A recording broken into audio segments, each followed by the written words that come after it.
সনাতন ধর্ম নমস্কার, রাধে রাধে।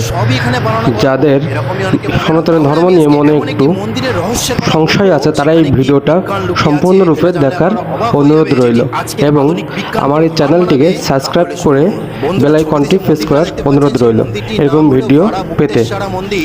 ধন্যবাদ সবাইকে এবং ভিডিওটা সম্পূর্ণরূপে দেখুন।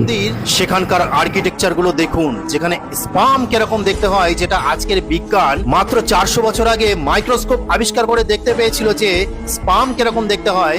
কিন্তু আমাদের সনাতন ধর্মের মন্দিরে 6000 বছর আগে একটি গর্ভবতীর মায়ের সন্তান প্রসবকালীন যে চিত্র আমরা এখনকার বিজ্ঞান দেখায়, সেই চিত্রগুলোই ওখানে কিন্তু এখনো পর্যন্ত পাথর দিয়ে খোদাই করা আছে এবং আপনারা পরিষ্কারভাবে দেখতে পাচ্ছেন যে গর্ভবতী মায়ের মধ্যে সন্তান যেভাবে থাকে তার চিত্র এবং মাতৃগর্ভে সন্তান যে ধীরে ধীরে বড় হচ্ছে কিভাবে সেটা আছে, তারই কিন্তু আর্কিটেকচার এই মন্দিরে প্রায় 6000 বছর আগের মন্দিরে আমরা দেখতে পাই। তখনকার সময় কোনো ছিল না মাইক্রোস্কোপ, তখনকার অনুবীক্ষণিক যন্ত্র নামে কিছুই ছিল না, ছিল শুধু সনাতন ধর্ম, ছিল শুধু আমাদের ঋষি মুনি ঋষিদের ত্রিকাল দৃষ্টি, যেটা আজকের বিজ্ঞান মাইক্রোস্কোপ দিয়ে দেখে সেই জিনিসগুলোই কিন্তু সেখানে অঙ্কন করা আছে। যেখানে সম্পূর্ণ মাতৃগর্ভের ভেতরে কি হচ্ছে, তার আকৃতি এরকম, সে কিভাবে থাকে, তখনকার সময় আমাদের সনাতন ধর্মের মানুষরা কিন্তু কোনো যন্ত্র ছাড়াই দেখেছিল, তারা মন্দিরে এঁকেছিল এবং এখনো পর্যন্ত সেই জিনিসগুলো ওই মন্দিরে বিরাজমান। তাই যারা বলে যে আমাদের সনাতন ধর্ম